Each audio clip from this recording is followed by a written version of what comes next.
bab terkait tentang babul khauf min ghairillah khaufan ta'abbudiyan syirkun akbar.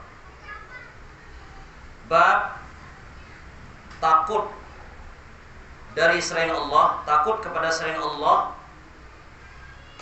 dengan ketakutan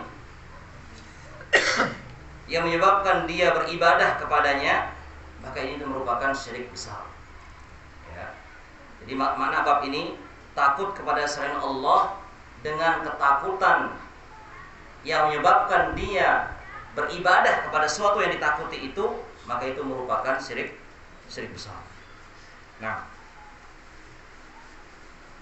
jemaah dirahmati Allah Subhanahu wa taala,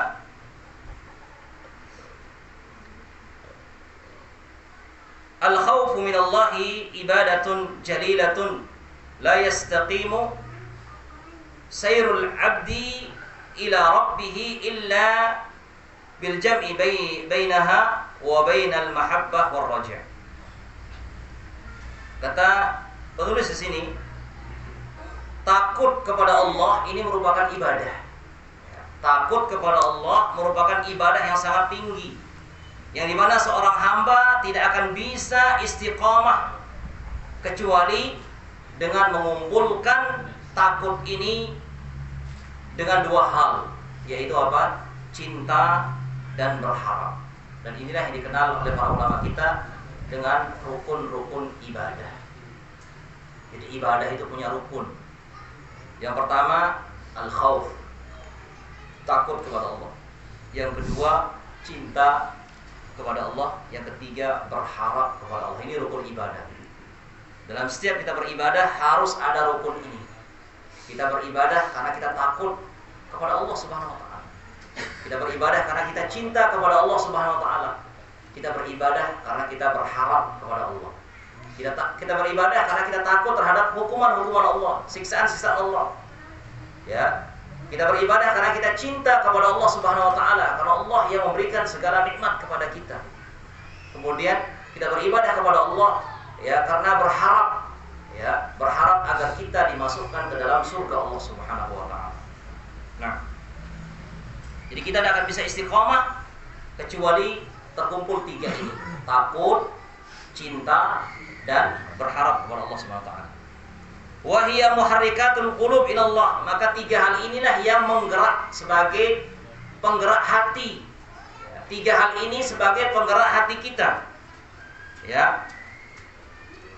Dan yang paling besar dari tiga hal ini adalah al-mahabbah, yaitu cinta kepada Allah. Ya. Nah, kemudian kapan rasa takut ini harus dikedepankan? Kapan rasa takut ini harus dikedepankan, didahulukan? Ya, dikatakan di sini, wa idza 'alimal 'abdu 'azima tafritihi fi ta'atillah wa fi syukri ni'amihi. Apabila seorang hamba ini mengetahui kalau dia telah melalaikan ketaatan kepada Allah, ya, atau dia melalaikan dari syukur terhadap nikmat-nikmat Allah, atau dia mengetahui jeleknya maksiat yang dia lakukan dan dia yakin bahwasanya dia mendapatkan ancaman, dia yakin bahwasanya ada ancaman dari maksiat yang dilakukan, atau dia takut ya dia bisa terhalang antara taubatnya, ya, au yuqbidha ala halin, atau dia dicabut nyawanya dalam suatu keadaan yang dia tidak senangi, istadda khaufu minallah. Maka pada saat ini takut harus kita kedepankan, ya Mas. Jadi takut kepada Allah harus dikedepankan dalam beberapa keadaan. Pertama, kalau kita tahu diri kita ini sudah melalaikan ketaatan kepada Allah, ya, atau kita merasa telah lalai dari bersyukur dengan nikmat Allah, atau kita mengetahui jeleknya maksiat yang kita lakukan dan kita yakin dengan seyakin-yakinnya kita akan mendapatkan ancaman dari Allah dengan sebab dosa itu. Ya, atau kalau kita yakin bahwasanya kita dihalangi dari taubat, ya, terhalang dari taubat, atau kita takut nyawa kita dicabut oleh Allah dalam keadaan yang tidak baik, maka dalam keadaan semacam ini takut pada Allah harus kita kedepankan, jemaah sekalian. Kemudian berkata Syekhul Islam Ibnu Taimiyah dalam kitabnya Majmu' Fatawa, "Fama hufizat hududallah wa maharimuhu wa wasala al-wasilun ilaihi bimithli khaufihi wa rajaihi wa mahabbatihi."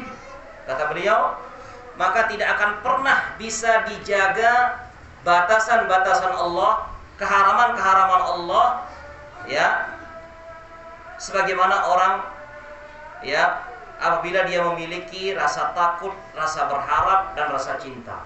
Artinya apa? Artinya kalau orang ini dia memiliki rasa takut kepada Allah, dia memiliki rasa berharap kepada Allah, rasa cinta kepada Allah, maka dia akan bisa menjaga batasan-batasan Allah dan juga keharaman-keharaman Allah. Dia akan bisa jaganya. Famata khalal qalb min hadhihi salat fasada fasadan. Kalau hati kita ini kosong dari tiga hal ini, kosong dari takut kepada Allah, kosong dari berharap kepada Allah, kosong dari cinta kepada Allah, maka hati kita akan rusak, ya. La yurja salahuhu abada, yang dimana kerusakannya itu tidak akan pernah bisa diperbaiki lagi.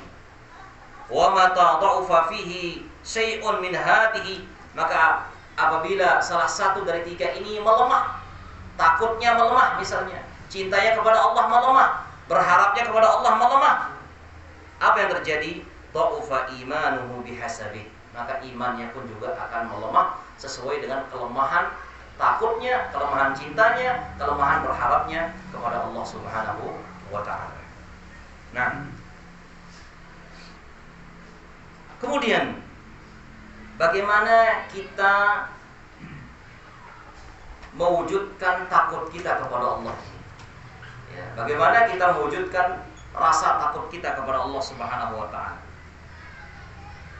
Penulis mengatakan, wa min muqtadayat tahqiqil khauf minallah, di antara tuntutan-tuntutan mewujudkan ketakutan kepada Allah Subhanahu wa ta'ala, yang pertama al-khaufu min wa'idihi. Jadi cara kita mewujudkan rasa takut pada diri kita itu, yang pertama kita harus takut terhadap ancaman-ancaman Allah. Harus takut terhadap ancaman-ancaman Allah. Kalau melakukan ini, ancamannya ini. Kalau melakukan ini, dosanya ini. Siksaannya begini. Ini harus kita takutkan. Jadi kalau kita ingin menanam rasa takut pada diri kita, kalau kita ingin membuktikan, mewujudkan rasa takut pada diri kita, pertama kita harus takut terhadap ancaman-ancaman Allah. Kemudian wal khaufu minal wuqu' fi ma'siyatihi. Yang kedua, kita harus takut terjerumus di dalam bermaksiat kepada Allah. Kita harus takut ketika kita terjatuh dalam bermaksiat kepada Allah. Kemudian yang ketiga, wal khaufu min adami qabuli ta'ah, dan kita takut, ya, kalau ketaatan kita tidak diterima oleh Allah Subhanahu wa ta'ala. Ya. Jadi ini tiga cara agar kita bisa takut kepada Allah. Pertama, takut terhadap ancaman-ancaman Allah. Yang kedua, takut terjerumus di dalam melakukan maksiat kepada Allah. Yang ketiga, takut kalau ketaatan-ketaatan kita ini tidak diterima oleh Allah Subhanahu wa ta'ala.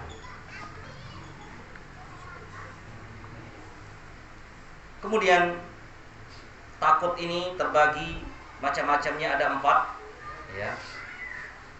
Yang pertama ada namanya al-khaufut tabi'i, takut secara tabiat, ya. Semisal takut dengan binatang berbisa, takut dengan ular, takut dengan macan, ya. Maka ini tidak termasuk ibadah, dan orang yang takut semacam ini tidak tercela karena ini tabiat, ya. Tidak jadi masalah, boleh. Kemudian yang kedua, al-khaufus sir, takut rahasia, takut terhadap sesuatu yang tidak kelihatan, sir. Semisal dia takut terhadap sesuatu yang bisa memberikan dia mudarat padahal tidak ada sebab sama sekali. Ya. Tidak ada sebab sama sekali. Maka ini takut semacam ini takut yang tercela. Ya. Dia takut terhadap sesuatu yang bisa memberikan dia musibah, malapetaka, padahal sebabnya belum jelas dan tidak kelihatan sebabnya. Ya, maka ini takut semacam ini tercela. Nah, kemudian yang ketiga, tarku ma yajibu alaihi khaufan minan nas. Meninggalkan apa yang diwajibkan pada dirinya karena takut kepada manusia. Dia meninggalkan kewajiban karena takut kepada manusia. Maka ini juga tercela. Ya. Dia meninggalkan kewajiban-kewajiban karena takut kepada manusia. Maka ini tidak boleh.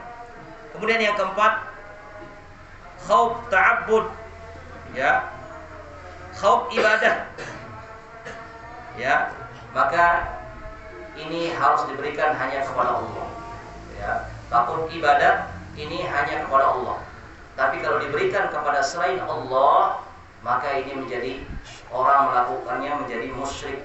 Ya, kalau dia takut kepada selain Allah, takut ibadah, namun dia misalnya takut kepada sesuatu sehingga menyebabkan dia menyembah atau beribadah kepada sesuatu itu, maka dia terjerumus dalam perbuatan kesyirikan. Nah, ini yang dijelaskan oleh para ulama. Nah, faman khafa ghairallah hadzal khauf fa huwa musyrikun syirkul akbar. Jadi maksudnya takut ta'abbud ini kalau diberikan kepada selain Allah, dia takut kepada sesuatu selain Allah menyebabkan dia menyembah atau beribadah kepada sesuatu itu, maka ini termasuk syirik besar. Dan memang inilah yang selalu digembar-gemborkan oleh musuh-musuh, oleh syaitan, yang dimana syaitan ini selalu menakuti, ya, wali-wali Allah SWT, menakut-nakuti. Nah, wa huwa alladhi kana al-musyrikun al-awwalun ya'taqiduna fi alihatihim. Dan ini keyakinan orang-orang musyrik dahulu sampai sekarang. Ya. Jadi mereka takut pada sembahan-sembahannya. Kalau tidak disembah, nanti sembahannya marah. Ya. Apa yang disembah itu akan memberikan musibah kepada dia. Ini sudah dari dulu mereka. Wa huwa al-waqi'ul yawm min ubadil qubur. Dan ini terjadi pada orang-orang yang ubadul qubur, hamba-hamba kuburan. Jadi kalau tidak datang kuburan ini, ya, maka nanti dia mendapatkan mudarat, dia mendapatkan kesialan. Kalau ada ziarah ke kuburan-kuburan ini, ya, nanti nasibnya sial atau rezekinya serak dan sebagainya. Maka ini namanya takut yang syirik. Walihada yukhawwifuna al-muwahhidin bima'budihim minas salihin wa ghairus salihin. Oleh karena itu mereka, ya, para setan ini menakut-nakuti orang-orang yang bertauhid dengan sembahan-sembahan mereka. Takut-takuti kita. Kalau kamu tidak ikut ke sini, nanti kamu juga akan didatangi, kamu akan disakiti dan sebagainya. Ditakut-takuti. Dan itulah memang kebiasaan orang-orang jahiliyah seperti itu. Nah, kama khawwafa aslafuhum Khalilullah Muhammad sallallahu alaihi wasallam. Sebagaimana mereka dulu orang-orang musyrik menakut-nakuti Nabi Muhammad sallallahu alaihi wasallam. Nabi Muhammad juga ditakuti oleh mereka orang kufar dulu. Ya, sebagaimana Allah kisahkan dalam Al-Qur'an, "Alaysallahu bikafin 'abdah wa yukhawwifunaka billadina min dunihi." Bukankah Allah yang memberikan kecukupan bagi hamba-hambanya dan mereka akan menakut-nakuti wahai Muhammad dengan orang-orang billadina min dunihi, dengan selainnya, artinya dengan sembahan-sembahan mereka. Ya, Nabi kita juga ditakut-takuti. Ya, wa kama khawwaful khalil Ibrahim sallallahu alaihi wasallam, sebagaimana juga dulu Nabi Ibrahim ditakut-takuti oleh umatnya. Ya, faradda alaihim biqaulihi fima haqahullah, maka Allah membantahnya dengan sabdanya ketika Allah menceritakan tentang hal ini, wala akhafu ma tusyrikuna bihi illa ayyasha'a Rabbi syai'a wasi'a rabbi kulla syai'. Nah, wasi'a rabbi kulla syai'in ilma. Afala tatadzakkarun. Kata Allah SWT, wala akhafu ma tusyrikuna bihi. Ya, aku tidak takut, kata Nabi Ibrahim. Ya, ketika didakwahi kemudian Nabi Ibrahim ditakut oleh mereka, ya, aku tidak takut terhadap apa-apa yang kamu sekutukan Allah dengannya, kecuali kalau dikehendaki oleh Allah. Ya, dan ya, ilmu Allah Subhanahu wa taala meliputi segala sesuatu. Kenapa kalian tidak mau berpikir? Wa kaifa akhafu ma asyraktum wa la takhafuna annakum asyraktum billah ma lam yunzil bihi 'alaikum sultana. Bagaimana aku takut terhadap sesuatu yang kamu sekutukan Allah dengannya, sedangkan kalian ya tidak takut ya kepada sesuatu yang tidak diturunkan bukti sedikit pun oleh Allah Subhanahu wa taala. Ya, masa aku harus takut terhadap sesuatu yang kamu jadikan sekutu-sekutu Allah, sedangkan kalian, kata Nabi Ibrahim, tidak takut kepada Allah terhadap sesuatu yang dimana kalian melakukannya tanpa Allah izinkan sedikit pun. Nah, demikian juga hal yang terjadi ya pada umatnya Nabi Daud alaihissalam, ya, waqalu Nabi Hud alaihissalam, waqalu li Hudin, itu kaum Ad. Mereka kaum Ad ini mengatakan kepada Nabi Hud alaihissalatu wassalam, in naqulu illa taraka ba'du alihatina bisu'in qala inni ushidullaha washhadu anni bari'um mimma tusyrikun min dunihi fakiduni jami'a thumma la tunzirun. Jadi kaum Ad juga menakut-nakuti Nabi Daud alaihissalam. Apa katanya? In naqulu illa taraka, kami hanya katakan sesungguhnya sebagian Tuhan-Tuhan kami akan membuat kamu gila, wahai Hud. Jadi sebagian Tuhan-Tuhan kami akan datang kepadamu membuat kamu gila. Ya. Qala inni usyidullah. Maka Nabi Hud mengatakan, sesungguhnya aku bersaksi kepada Allah, dan saksikanlah anni bari'um mimma tusyrikun, sesungguhnya aku berlepas diri kepada apa-apa yang kalian sekutukan Allah dari selainnya.